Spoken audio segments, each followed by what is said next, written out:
Dor, hai guys, balik lagi bareng sama gue. Kali ini gue masih di daerah Solo. Kita akan melanjutkan edisi museum.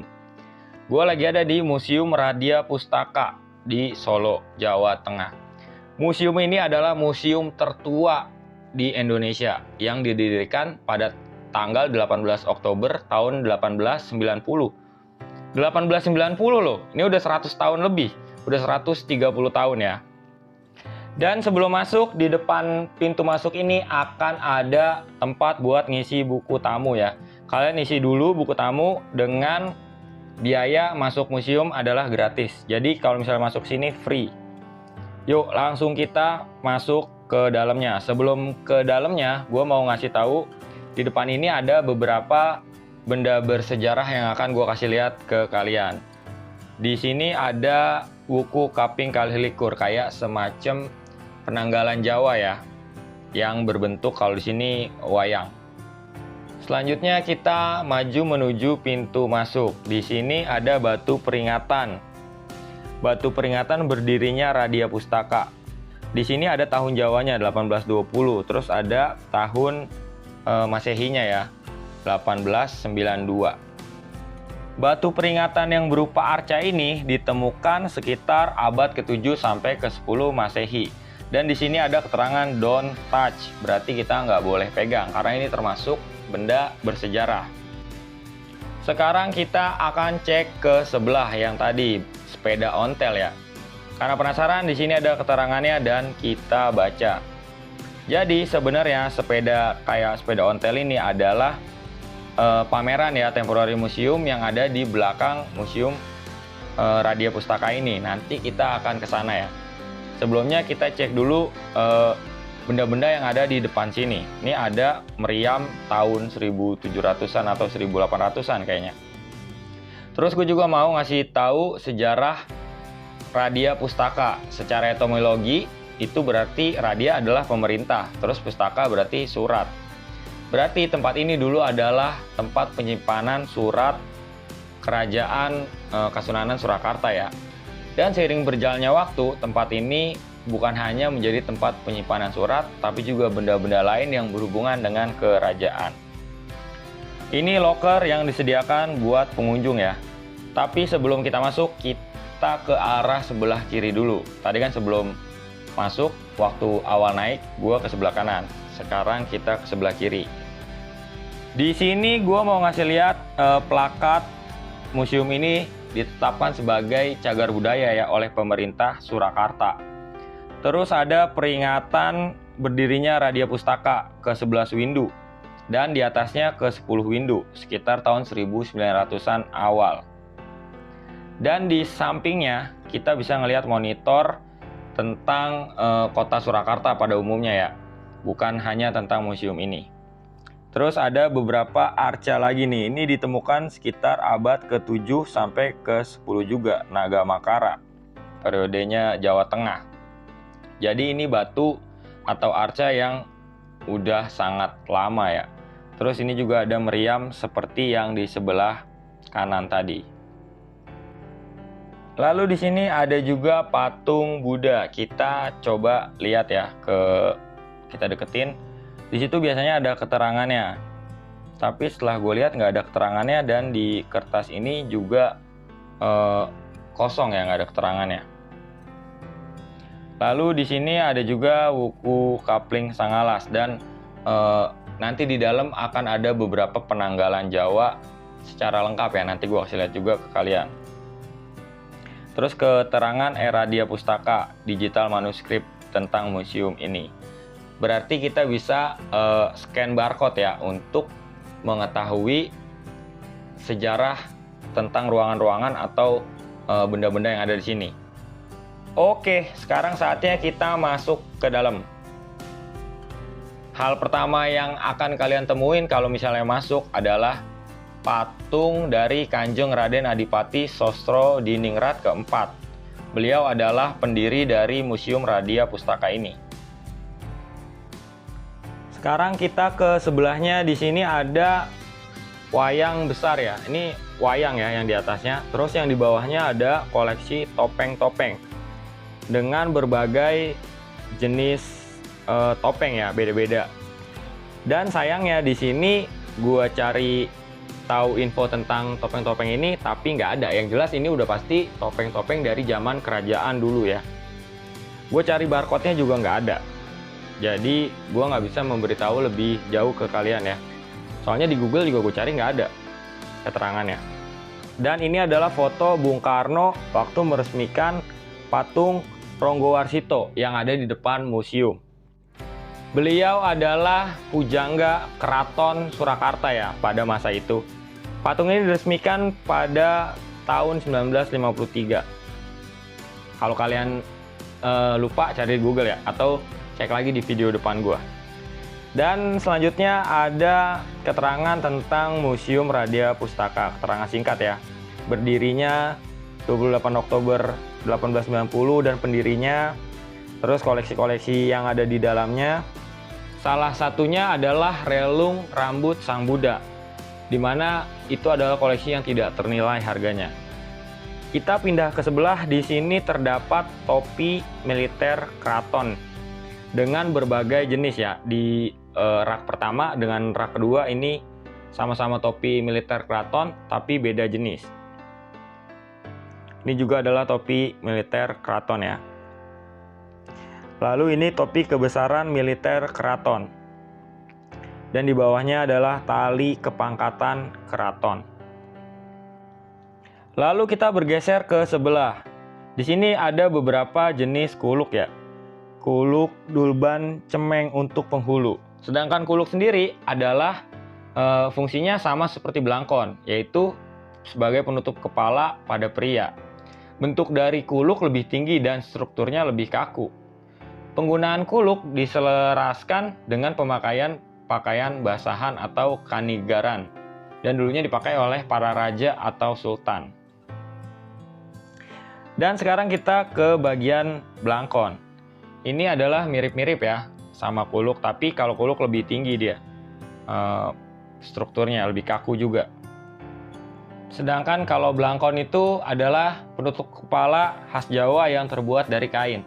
Jadi kalau misalnya kuluk itu sering dipakai oleh raja-raja zaman dulu. Kalau belangkon dipakai oleh semua kalangan. Ini contoh ikat belangkon pletekan. Sekarang kita bergeser ke sebelah. Di sini ada koleksi payung keraton Jawa ya. Payung istana pada saat itu. Dan di sebelahnya ada peti yang nggak boleh dipegang. Di sini nggak ada keterangannya juga. Peti ini peti apa gitu. Kayaknya peti yang dulu isinya pasti sangat berharga ya. Lalu di sebelahnya kita akan menemukan kuluk Kanigoro. Bahkan di tengah ini ada kuluk Kanigoro Pangeran. Kuluk Kanigoro dipercaya sebagai kuluk pustaka ya, atau kuluk sakti. Setelahnya ada kursi dan meja era kerajaan zaman dulu ya, tapi di sini nggak ada keterangannya. Kalau gue prediksi ini adalah era dari Pakubuwono keempat ya. Di sebelah sana juga ada meja dan kursi yang sama. Yuk, sekarang kita ke arah sebelah sini. Di sini di tengahnya kita lihat dulu ada apa. Di atasnya ada wayang lagi ya. Wayang yang ukurannya cukup besar. Terus ada koleksi senjata era zaman Belanda. Dan di bawahnya ini ada miniatur meriam era VOC juga. Dan kita akan menuju ke arah sebelah sana lagi ya. Ini kalian bisa lihat dengan jelas koleksinya. Terus ini adalah kursi dan meja seperti yang di sebelah sana tadi ya. Kita ke arah situ, tapi sebelumnya gue mau ngasih lihat, ini adalah foto patung Ronggowarsito yang tadi diresmikan oleh Bung Karno ya. Kalau misalnya kalian lupa, lihat aja foto ini biar ingat lagi. Bergeser kita ke sebelahnya, di sini ada beberapa koleksi kayak ini setir nahkoda kapal VOC ya, atau kapal Jawa ya pada waktu itu kemungkinan. Dan ini adalah tombak sama sebelahnya tongkat kerajaan. Dan masih ada juga beberapa koleksi lain di dinding kaca ini ya. Di atasnya kita bisa melihat ini adalah wayang dengan ukuran yang lumayan besar ya, sama kayak yang di dinding sebelah sana. Dan ini adalah piala porselen pemberian dari Napoleon Bonaparte. Kita lihat di bawahnya ya. Koleksi ini lumayan terkenal ya di Museum Radia Pustaka ini sebagai salah satu koleksi yang banyak dicari oleh para pengunjung. Piala ini diberikan kepada Raja Pakubuwono keempat oleh Napoleon Bonaparte pada tahun 1811. Bukan hanya piala porselen ini ya, ada lagi di sebelahnya nanti kita lihat itu ada alat musik orgel. Itu juga pemberian dari Napoleon Bonaparte. Ini adalah alat musiknya. Yuk, sekarang kita cek ke bawah untuk melihat keterangannya. Di sini ada keterangan hadiah dari Napoleon Bonaparte kepada Raja Pakubuwono keempat. Kita membahas Napoleon Bonaparte, Raja Prancis ya dari tahun 1804 sampai tahun 1814. Bukan Napoleon Bonaparte yang kemarin viral, anggota kepolisian. Dan di sini juga ada beberapa koleksi lain yang di atasnya itu ada barcode-nya. Jadi kalian sebagai pengunjung ya bisa scan barcode untuk mengetahui lebih jelasnya. Yuk, sekarang kita masuk ke dalam. Nah, begitu kita masuk, di sini ada patung yang tadi gue bilang ya, patung dari Kanjeng Raden Adipati Srosrodiningrat keempat yang mendirikan Museum Radia Pustaka ini. Di sebelah kanan ada ruang benda-benda pustaka kayak keris nih. Dan ini ada juga keris yang ditaruh di luar.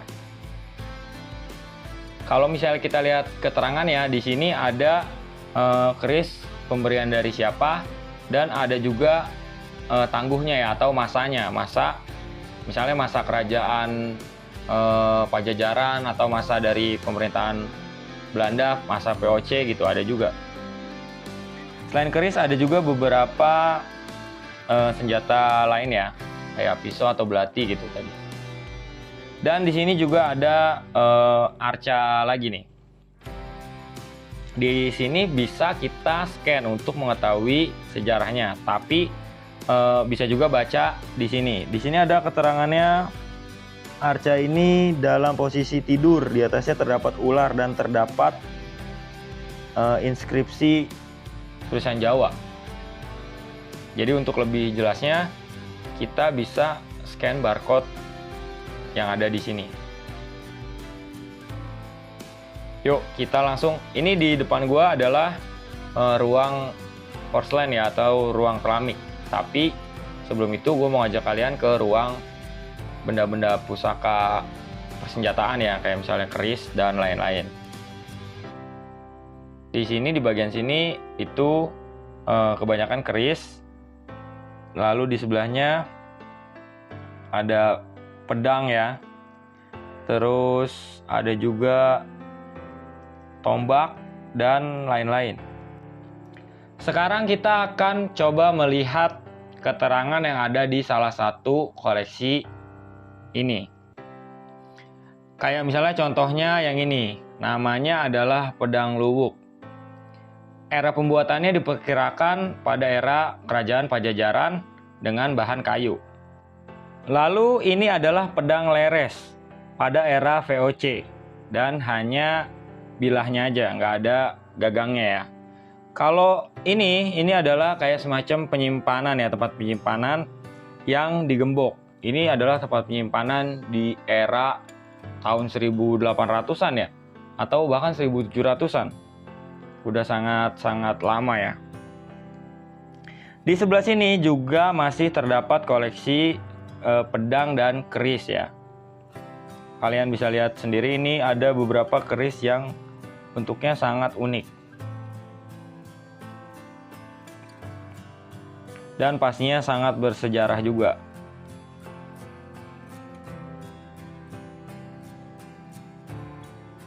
Dan kalau misalnya di atasnya, ini juga ada beberapa keris dan anak panah di sini.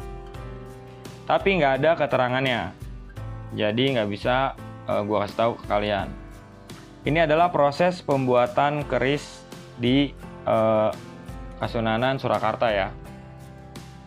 Mulai dari dicuci, dibersihin tadi, terus ditombak sama dibakar ada juga. Sekarang gue mau ngajak kalian masuk ke dalam ruangan sebelahnya ya, itu adalah ruangan keramik. Tapi sebelum itu kita mau ngelihat beberapa foto yang ada di dinding ini. Ini adalah foto yang sama ya seperti yang di depan. Foto Bung Karno meresmikan patung Ranggawarsita yang di depan.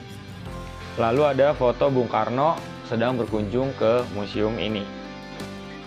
Oke, selanjutnya kita langsung menuju ke ruang keramik ya.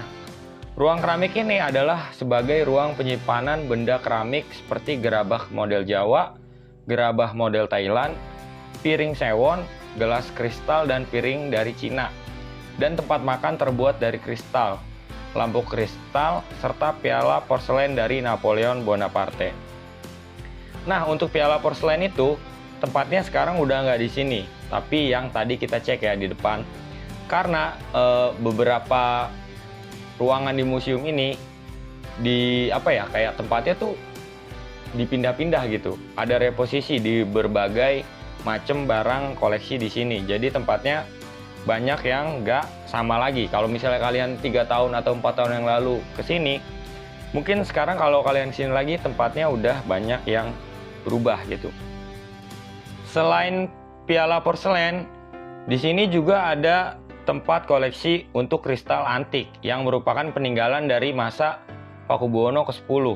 Mangkuk kristal berukir ini memiliki simbol kerajaan Belanda. Lalu ada gerabah kuno. Gerabah atau kerajinan dari tanah liat ini peninggalan dari era Pakubuwono ke-10. Digunakan untuk tempat air dan hiasan rumah Jawa. Kalau ini yang lagi kalian lihat sekarang itu adalah kristal antik yang di dalam lemari ini.